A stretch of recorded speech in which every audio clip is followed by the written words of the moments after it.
Let me start by saying thank you for this great introduction. Yes, I'm from Coimbra, from Portugal, where I've been living. I would say that most of my life.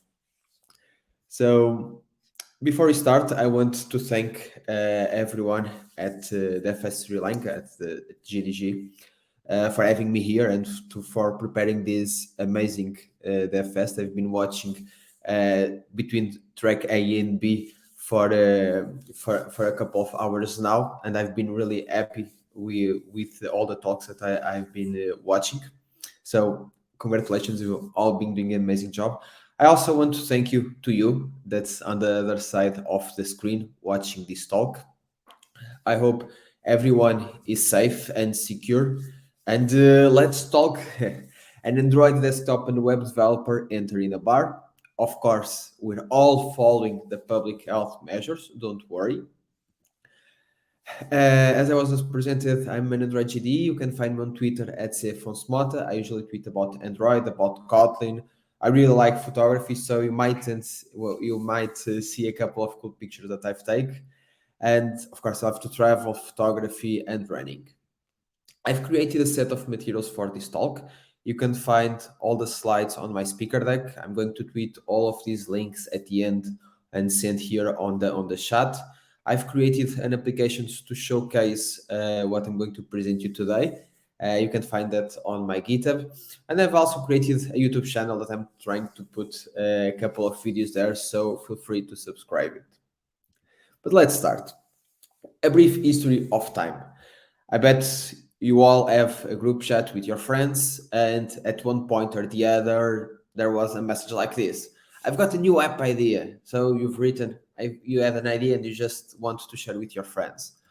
Of course, you've got all that friend that says that okay, you should do it natively because it's way more performant, and you should develop your application using Kotlin or a few years ago using Java. And then you've got that friends that are more into cross-platform solutions and going to say natively, you can use Xamarin, and instead of Android only, you get Android and iOS for free.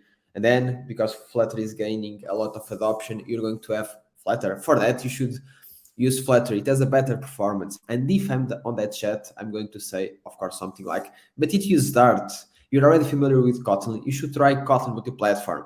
And then you're going to have someone from the web that's going to say, I've been using React Native and it's great. And then are going to have more 12 people typing different suggestions because, to be honest, there are a lot of frameworks out there nowadays. So the first question is how to develop an application. And there is no magic solution to this. There are a couple of requirements that you need to think before choosing one of these solutions. First, it's the team background and size. For instance, if your team is already familiar with web, for instance, it's someone that already worked with app, perhaps a cross-platform or in this case, an hybrid platform solution like React Native is a better choice. If you can have a bigger team and you can have people that are focusing on Android and on iOS, perhaps it makes sense to do it natively. How is it going to be your project? It's like an MVP, you're going to develop just a couple of months and it's it. Or are you going to develop it for the next 4, 7, 10 years? What will happen if you select a framework and in the next 5 years that framework disappears? Are you going to rewrite your project from scratch? Are you going to develop for your project and the framework? And of course, there are always constraints that we don't control. For instance, when you're going to start a project, are you already behind schedule? So you need to develop really fast the first features and budget. Can you try to allocate or hire more people to your project? These are some of the aspects that you need to think before selecting one of these platforms on one of these frameworks. And of course, there are common disadvantages to all of them. The first one, and I've dealt this particularly close, it's that you're framework dependent. This happened to me a couple years ago. Basically, there was a huge redesign on iOS. Everything changed, and they had an application on the store that people were using. Not a lot of people, but a couple of people were using it. And there was basically on iOS, when you update it, 80% of your users are going to switch from one version to the other. I needed to wait 4 or 5 months for the framework that I was using to update their widgets. So I can recompile my app, so I can submit it to the App Store. So App Store approves my app and the users download it. With this, with these 5 months, something around this, I've lost 60% of my users. And if and for the users that didn't update operating system, they were now seeing a new application while all the other applications had the previous look. So this is really important when we talk that okay, using one of these frameworks might delay your users to having that new feel if there is a big update. Of course, there are sometimes missing features. If a feature is only available for Android or for iOS, typically they don't develop if not on both platforms. It has a slower performance. I know that this is really arguable and someone is going to say, no, it's not true, but okay, you have a layer in between. So you're going to have some degradation in performance. And the worst thing is that you're committing to one framework. Once again, what will happen if in 5 years' time that framework stops having support? Are you going to develop for the framework and for your project? Are you going to rewrite your project? These are all things that you need to think before selecting a framework. Of course, you've got a couple of spoilers here. So, how to develop an application? The right answer, or what I've been following these past years, and it's been working really, really great. It's Kotlin, Kotlin multi-platform. First, it's Kotlin. You take advantage of all the language features that you are already familiar with. You've got a really strong community support. You can go to the Kotlin Lang Slack and ask a question there, and in 1 2 hours, you have an answer to your problem. You have low risk. Contrary to the other solutions, you don't need to commit your entire code base to Kotlin multi-platform. You can start by just sharing a network, the network layer, or even better, you're going to develop a new feature and that specific network request, you can do it on multi-platform. You don't need to commit everything. And you've got consistency across platforms. If you're doing this with multi-platform, you know that your Android application are going to have the same behavior than your iOS application. Of course, this also means that if you are going to have an issue, you're going to have an issue on both platforms. But if you see the cup as half full, if you fix an issue, you're going to fix it automatically on both platforms. So it's great. Talking about Kotlin multi-platform, Kotlin multi-platform, the goal is to share the business logic. It's not to share the UI. The UI should be developed natively, so you can take advantage of everything that the platform already gives you. So imagine that you want to develop an Android application, an Android, iOS, web, and desktop application. You start by developing the view, and then you develop the presentation layer, the model, the parser, the network, and then you're going to do the exact same thing for all the other platforms. But if you look closely to our business logic, basically you're going to do the same thing over and over again. You're just going to use different libraries. For instance, on Android for network requests, perhaps you're going to use Retrofit. On iOS, use a Llama Fire, for instance. The logic, it's always the same that you need to write. You're just going to write it on different language and using different libraries. So what we want to do here is just to share everything under the same library, and you can save up a lot of time by just sharing this library across Android, iOS, web, desktop, you name it. Of course, when you talk about this, there are things that are platform specific, and we need to take this into account. And you can just have if Android do this, if iOS else, if iOS do that. No, we want to have only Android code on my Android application. So let's see a simple example. Imagine that I want to have a view that only says allow Android if running on Android, allow iOS if running on iOS, allow web if running on a web browser. So what we are going to do is we go to a folder called common main. That's this common main. It's inside share that contains all our shared code. And then we're going to use a keyword called expect. Basically, what this means is when you use expect, you expect someone to define what name is in this case. So since I'm targeting Android, desktop, and GS, I need to go to each one of these platforms and say, okay, actual, what name means in Android is Android. As you can see, I'm switching folders. First, I was on common main saying that expect name. And then I'm going to Android main and say, okay, actually what name is Android. If I go to desktop main, I'm going to say, okay, actually what name is desktop. And actually what name is web when web. And basically I'm going to compile then the project, and I can have my IR file, the framework, I can just publish to NPM, and I can use this library quite easily in each one of these platforms. So how can you develop an application? Kotlin multi-platform. But we can go even further, and with the new developments that we've been seeing almost monthly, we now can have our UI written in Compose. So what I'm going to show you is that you're going to have your business logic written in multi-platform, and you can also have your UI written in Compose. So let's talk a bit about Compose. So Compose was, well, it gained popularity, a lot of popularity this year, and it reached the stable version. And of course, if you go to the Compose website, you're going to see a lot of keywords like you're going to write less code, so it's way faster, it's intuitive, it's going to make your development really, really fast, it's quite powerful, and it's all true. Okay, I've been using Compose on production apps since early February, and we are really happy with the results. We've been shipping applications way faster, and our sprints, we have more features to do now in each sprint, thankfully, to the way that we switch from XML to Compose. But there is more to Compose that meets the eye. And I've noticed this when Jake Wharton tweeted this a while back, saying that he was playing with Compose on iOS. And at the moment, we were just seeing Compose as a solution for Android. But okay, we can have Compose in other platforms, so why not sharing it?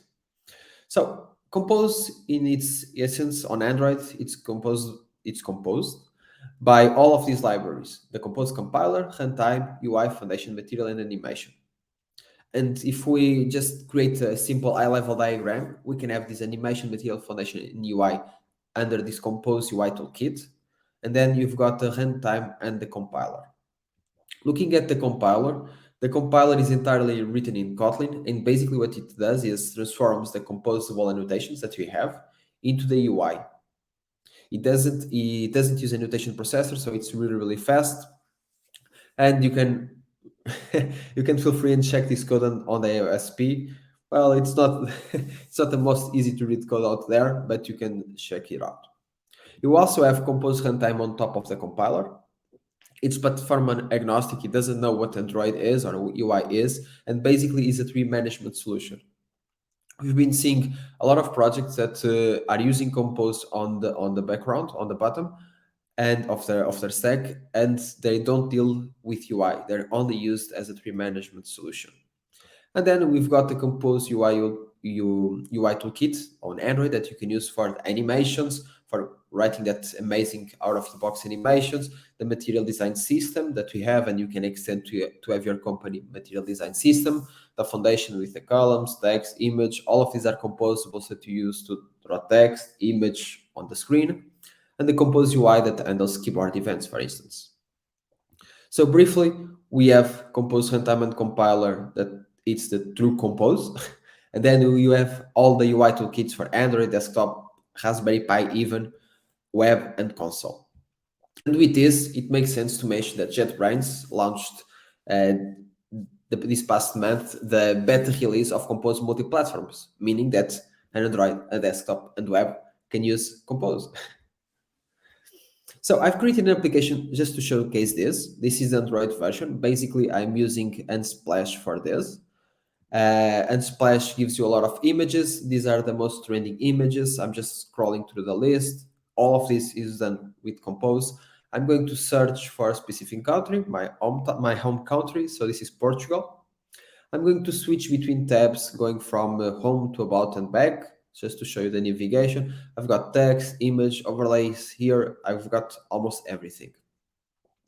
Then we have the desktop application.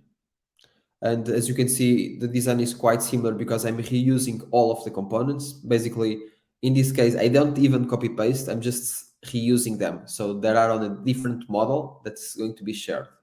Of course, desktop is a bit different because we can resize windows. There is also a library for that you can use. And there is also a web version that I'm just sharing the code. Web is a bit different because the web with Compose also requires you to use divs like you typically do on the web. So what you can share here, it's a bit different. And we can also share our Android code into the wear, into your watch. So it's really great what we've been seeing with Compose because it allows you to reuse your UI.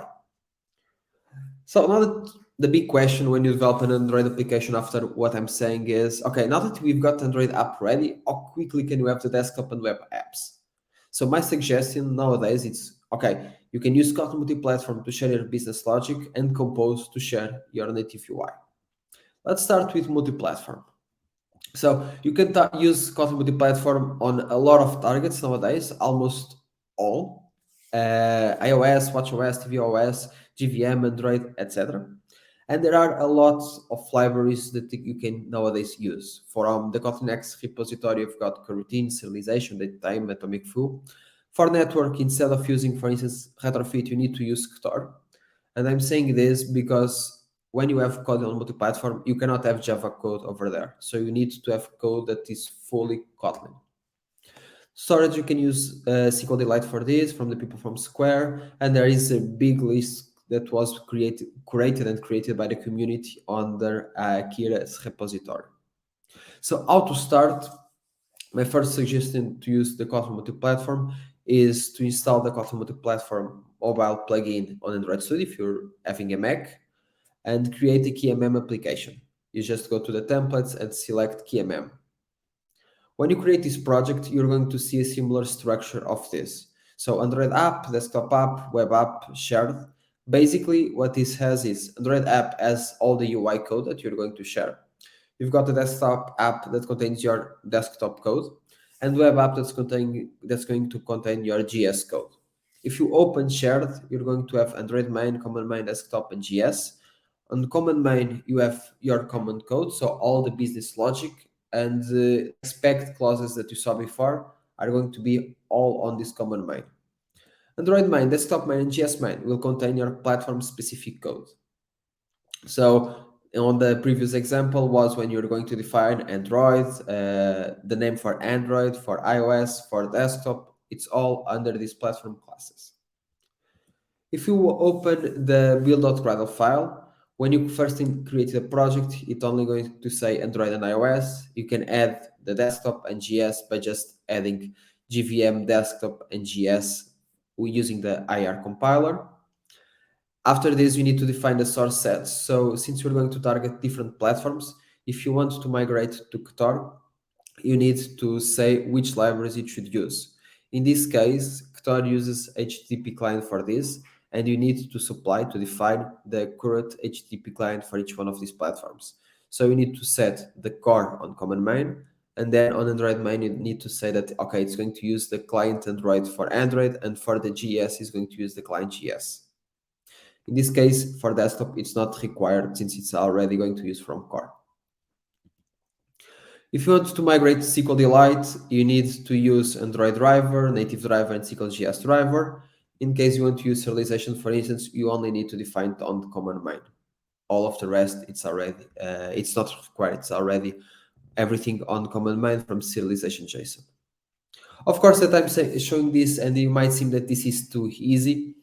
But of course, you also need to migrate the API calls. It's not just adding libraries. You need to move all your retrofit logic to Ktor, your home database for SQLite, and so on.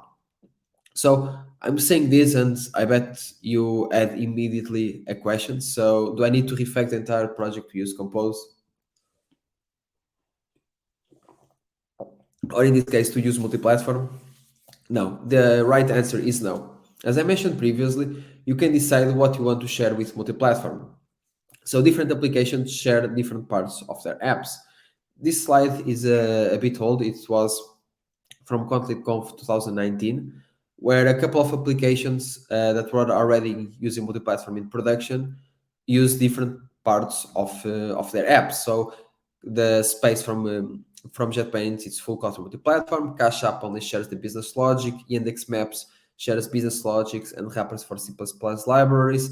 PlanGrid also shares the management of line data. There's no right answer to what you should share. Basically, my best advice is start small, Imagine that you're going to develop a new feature. You can start doing that on multi-platform, or you're going to create tests for your app. You're going to start using multi-platform. Start small and see if it makes sense for you and your team.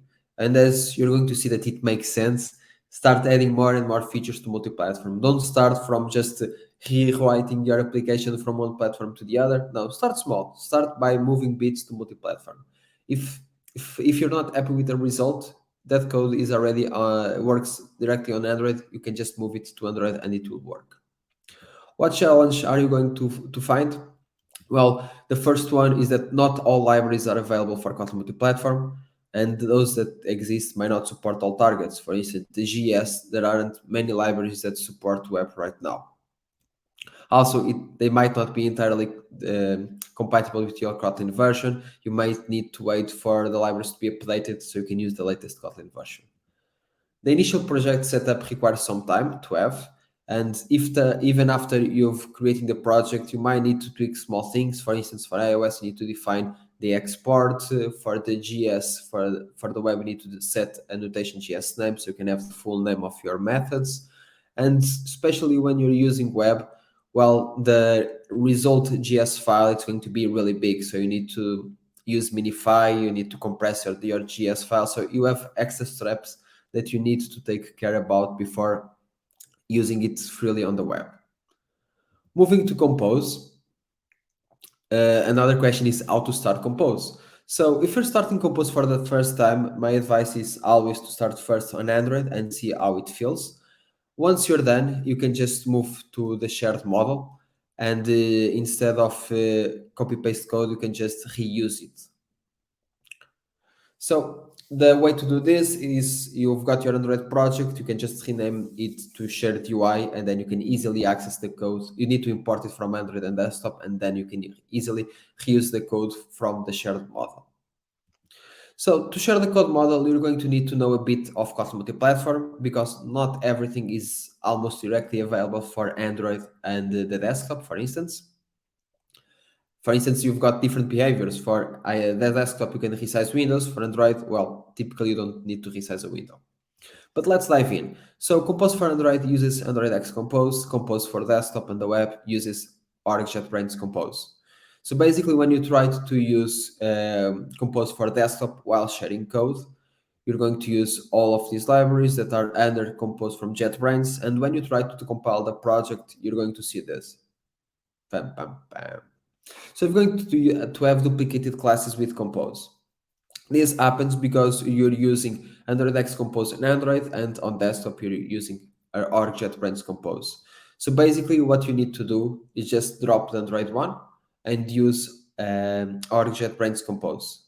With this, what's going to happen is on the compile time, if it needs to use the Android version, the plugin will automatically replace one with the other. So once again, the big question here, do I need to refactor the entire project? I already gave you a spoil before, but you don't need to use it.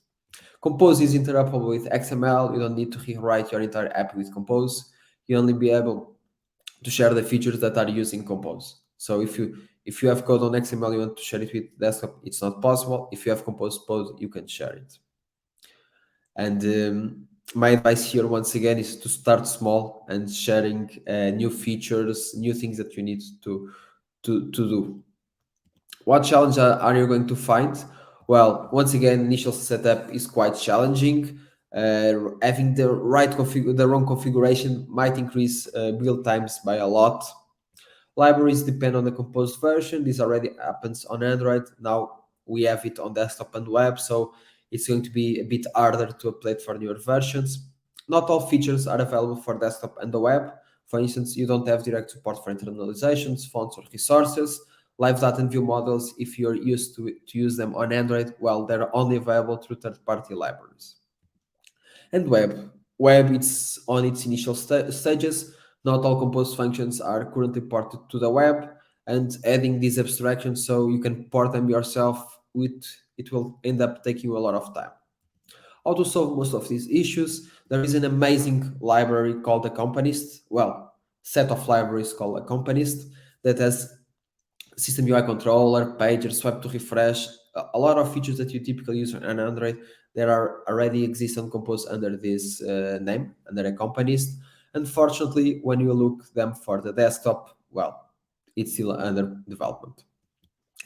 Fortunately, we have a really good community, and there is a new accompanist by CR10 that basically supported these features for the desktop. Unfortunately, this is only available on desktop, so if you want to use it on Android and you want to share this code, well, you'll need to do it yourself. Thankfully, it's really easy to do it. Basically, CR10 Accompanist, it's just compiling for the desktop. It's not exported for Android, and you can do this quite easily. For this, you just need to add the Android plugin for libraries. You define that you want to have the Android and publish these libraries, and then you set the source sets and the Android version. With this, you can now support Android and desktop. Talking about libraries, we also have the Coil Compose. So Coil, I've used Coil on Compose Android because it was one of the first ones that were available. And if you try to use it on desktop, well, unfortunately, it's not possible, and perhaps it's not ever going to be possible because it uses a lot of from Android and Java. Thankfully, there is a new library created by the community called Camel that uses Ktor in the background, and you can use it, and you can use it freely on Android and the desktop. Talking about code that needs to be defined, imagine that you want to load an image locally. Typically on Android, you do something like this. You're going to use in the image composable, you're going to use the paint resource, access your R resource file, and then you're going to access the IC launcher that you want. Unfortunately, this R.Robo, this is Android specific, so desktop won't have it, and you'll need to use Kotlin multi-platform for this. So basically, if you have icons that you want to show, for instance, our navigation bar, about, and home, you need to use the keyword expect and hope that someone is going to define what I see about is for Android and for the desktop and for the web. So for Android, this I see about actually means that you're going to use the painter resource are drawable. But then if you're on desktop, what actually means is that you're going to send the full path where this resource is, because there is no R class on drawable on desktop. Talking about live data that we've mentioned before and view models, you can use pre-composed library for this. The library is really, really good. It was created by Talstar, and I've been using for a couple of months now without any issue. What about the web? Web, its initial stages, the paradigm is quite differently. So they're focused on DOM rendering. So you need to use styles, divs, etc.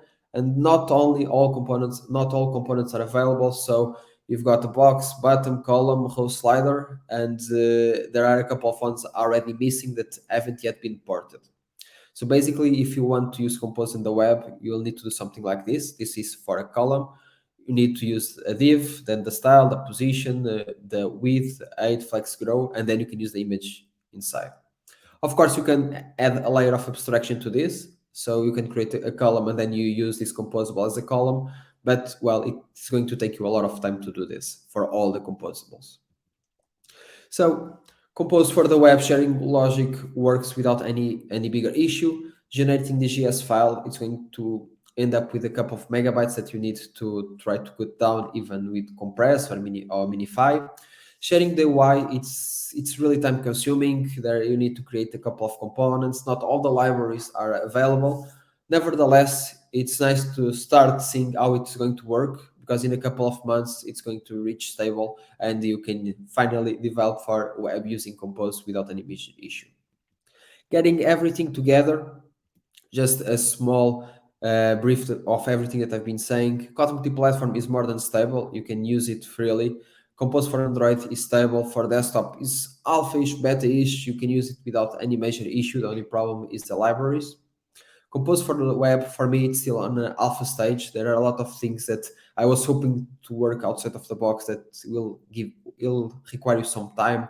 Documentation and sample, well, we could need a bit more documentation for some things, and the community support, it's really, really great. I've gathered a couple of resources if you want to start. You can have the Jetpack Compose samples, even from Google, from JetBrains, the Compose Playground. There is the book Compositors that's really, really good. and the Kotlin Lang Slack. I truly advise everyone that wants to play with Kotlin to go to this Slack. And I'm going to have just a small moment here, just saying one more thing. Um, I've mentioned a couple of times that the initial setup of the project is quite difficult, having all the configurations ready. So I've created a small library for this. It's called library, more of a template. It's called Alicerce, and you can just use it. You can go to my GitHub; it's already available there. And by just you, when you try to clone the project, it's going to ask you a couple of questions, and you're going to use Cookie Cutter for this, and it will automatically ask for name, package name, and all of this. And after you enter this, you've got a fully working project with multi-platform and Compose multi-platform that you can use to start building your apps and your websites and everything.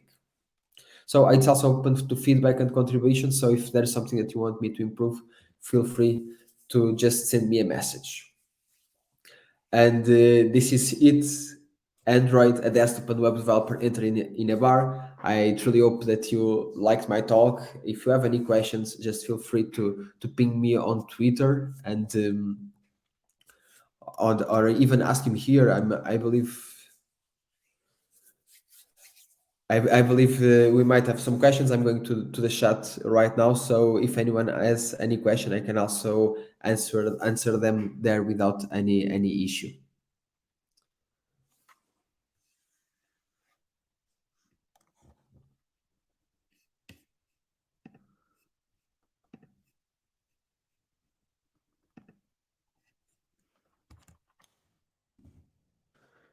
So questions.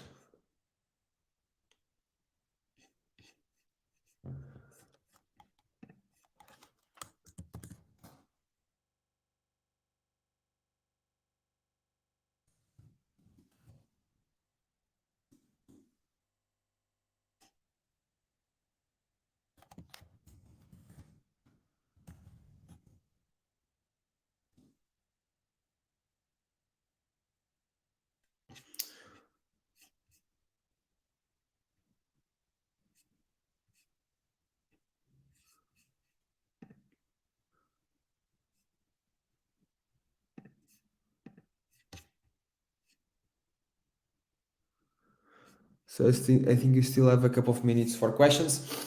A question that a lot of people usually ask me is how you can create a team with multi-platform, for instance. And the best solution for this, on my opinion, is to have someone already all the time working with multi-platform. So you have your Android and iOS team, for instance, or your Android and desktop team working, and then you're going to have someone just focus on multi-platform that can answer all of your questions.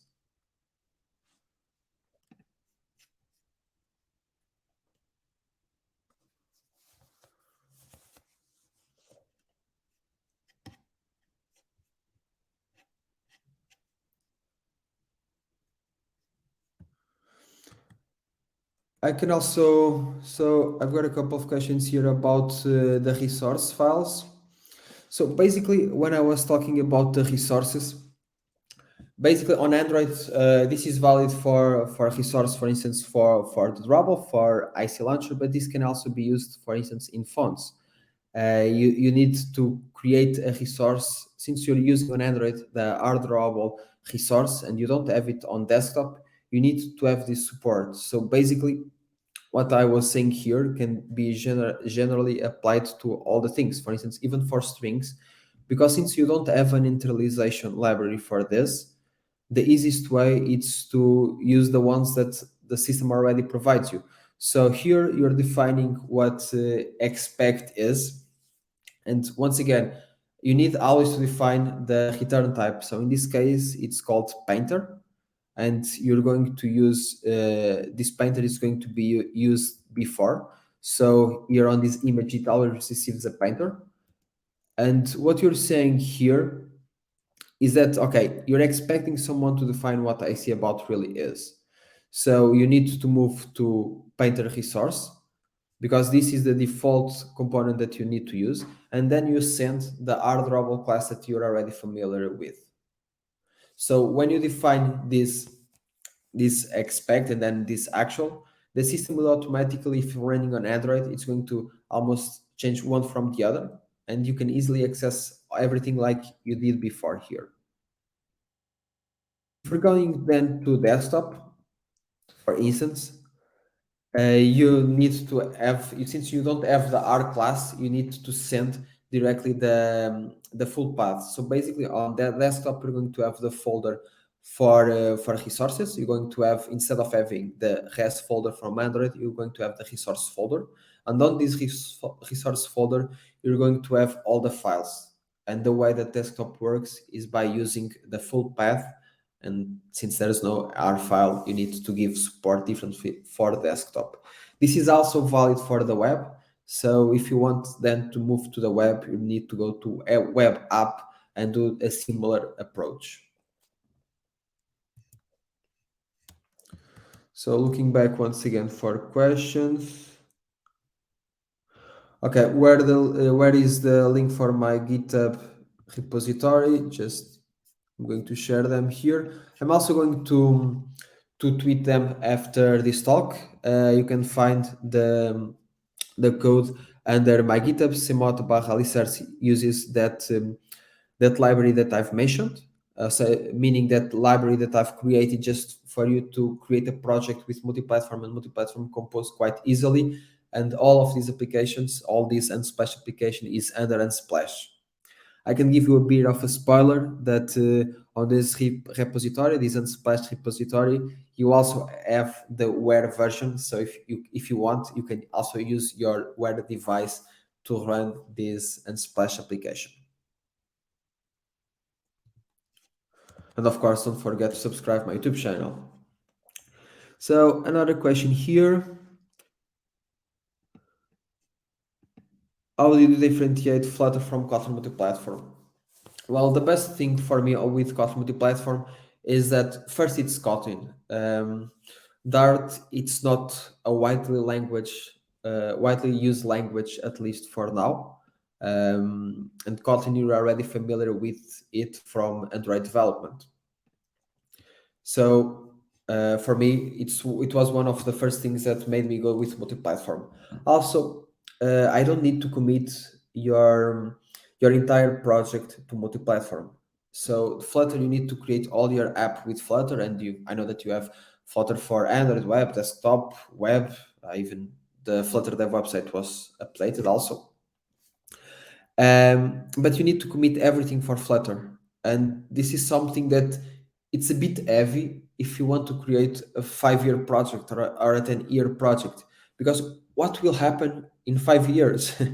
A lot of frameworks that were a promise saying that they're going to be the best frameworks ever disappeared after a couple of years, and I don't want to have to rewrite my entire project from scratch or having to deal with the project and the framework just because they stop that development. And with multi-platform, you know that it's difficult to happen, and even if it happens, you already have your Android application working because you can just move the code back to Android. So answering short, how to differentiate Flutter with Kotlin multi-platform? Well, multi-platform allows you to share the code and to decide what to share, and you don't need to commit everything. How about Kotlin multi-platform support for native dependencies? My first question is, what is a native dependency? If you're talking about Android native dependencies, for instance, imagine that you want to use shared preferences, for instance. You need to give this support always at the platform level. For instance, there is imagine this simple scenario. You want to create a log, a library that is a logger. So basically, Android uses log for this. iOS uses an NES log for this. Desktop uses, for instance, println. You've got 3 different APIs that you need to use that are platform specific for the log. So basically, you need to define expect class log, and then to each one of these platforms, you're going to use log, NES log, or println. So the native dependencies are supported if you're using them under the platform itself, so under Android. and under iOS and under desktop. You always need to use expect actually to give this support. Okay, I'm also looking for your contributions, Tech Corner. So can I use KMP for an existing app? Of course. You can easily use it on any existing application. You have no problem with that. You just need to update your project configuration. So if we go back to my slides, I can just show you. Imagine that you have your Android application ready. And basically, so you've got your Android app. Typically, when you create an Android application, instead of Android app, it's called app. So basically, my first advice is just to rename it to Android app so you can be sure that that's your Android application. And then if you want to share your code, you need to create a shared package. Oops. So rename it to Android app. And then if you want to create, you just need to create a shared package. Basically, this shared, it's a new application. It's going to be shared code. And inside of this shared, you need to add the targets that you want to use your app. So in this case, we're using it on Android, to desktop, and GS main. So you need to add these three folders. And then you need to have a folder, in this case, command main, where the code is going to be shared. If you want to share the code, you need to add different dependencies in this case, and this is a common build.gradle file. Typically, my advice is create a new project with a KMM plugin and then just copy paste the shared folder, but you can also write it from scratch. There is no problem with that. You should use Android iOS or Android JVM and GS, and once you've done this, you're going to have these three targets. After doing so, you can also define the libraries you want to use under this command main, Android main, and GS main. Once you've done all of this, you need to go back to your Android app and import the shared model. Otherwise, you won't be able to access this project. So you can easily use it on KMP. You just need to move that code to multi-platform and to be used on different targets.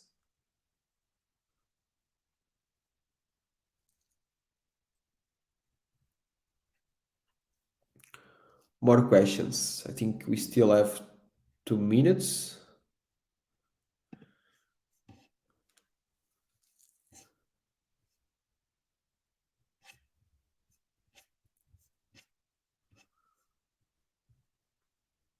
Okay. Talking, of course, you can also use multi-platform on iOS. Basically, it's going to generate a framework that you can import it directly into your iOS app. To use iOS, you need to have a Mac. So the Kotlin multi-platform mobile plugin it's not available on Windows. But you can compile if you have a Mac and Xcode installed. You can even compile your iOS application from Android Studio. My advice is that if you're using Android, if you're using iOS, you develop the iOS app in Xcode. It's way easier and you have access to all the autocomplete and it's the IDE that you're already familiar with. Also, you can create a framework and you can use Cocoa Pods for this, and you can also use and create a Swift package if you already use Swift package on multi-platform. I think we have time for a last question.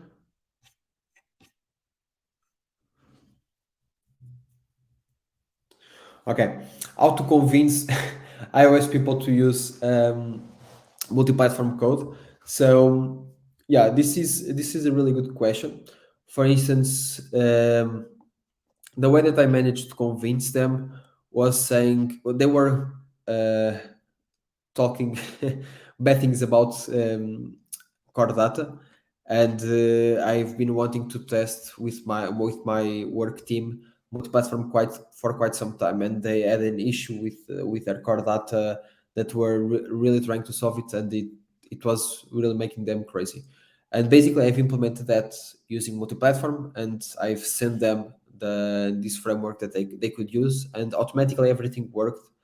And they realized that all of this they could just focus on building the UI, and using the shared code will end up saving a lot of time. Of course, there's always the big question if a new feature needs to be developed under shared or on iOS and Android separately.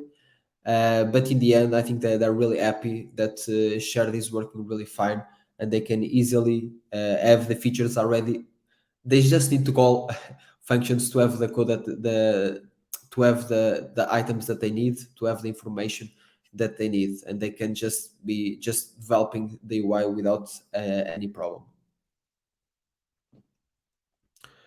And I think that's it. If you have any more question, you can always reach me on Twitter, for instance.